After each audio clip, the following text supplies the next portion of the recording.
So We we're got the sheriff in the house. yes, Sasha in the house. Woo! Thank you for having us. We're super happy to be here. So tell us a little bit about what makes you support such a wonderful foundation and why you're here today. Look, the fight against human trafficking is something that we all have a responsibility to, number one, have an awareness of, number two, share the educational piece of, and three, take an active participation in how we're going to create change, right?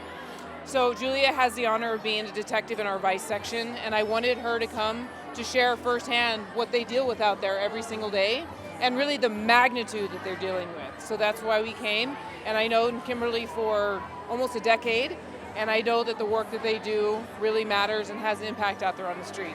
This isn't the first time she spoke for us. She's come in full garb, talked to our teams, talked to our local communities, along with many other nonprofit organizations that we support financially and with our volunteers. She's continually, I watch her grow through the force. I know her story. She shared our story where she came from as a community leader and a worker in the arts. So what's so important to me as a female, still in our divine feminine, having the kick-ass vibes like super Sheroes, getting it done. Right?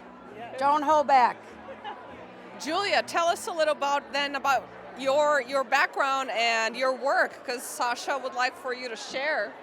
Absolutely. I actually grew up here in Las Vegas. I went to UNLV. I graduated with my bachelor's in social work, and I went on to work for Clark County Child Protective Services. After working there for about a year and a half, I applied for Metro, and I became a police officer. I've been in the Vice section for 3 years, and I'm currently on the Child Exploitation Task Force, so I investigate child sex trafficking. The hardest cases, I think, that we see. Wow, how is it to be there in the nitty-gritty of things? It's such meaningful work. I mean, we respond 24/7. Anytime we discover a potential victim of sex trafficking, we respond and we offer them services. We make sure they're okay, and then of course we do our job. We want to go after these traffickers and the people that are putting them out there on the streets to work.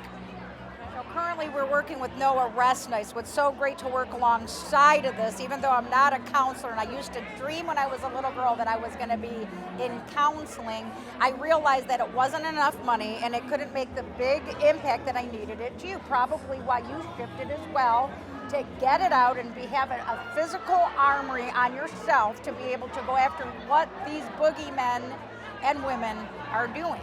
Absolutely. For the change. So when you get angry about it and use the energy, because I'm tired of being sad, I'm mad. And we need to get an organized ways as team with civilians and the strength behind the force to make this change. And this is why I'm excited about seeing women in the force, you mentoring them, educating up to a level, coming from the true experience, you know it, to make the difference. Well, that's why she's here, because guess what? In a couple of years, she'll be in my seat. Right? I mean, that's what happens. We have to plan for tomorrow today, and there's no reason that she will not continue to rise up the ranks. She's already laid a rock-solid foundation in doing the work that very few people can do. Very few people can stomach it, understand it, and have the compassion to work with the victims. And let's not forget they are victims. That's right. Thank you, and congratulations on the rise. Thank and you. all the work you do, because compassion is key in this line of work that you're doing. Yes, it is. Thank you so much. Thank you.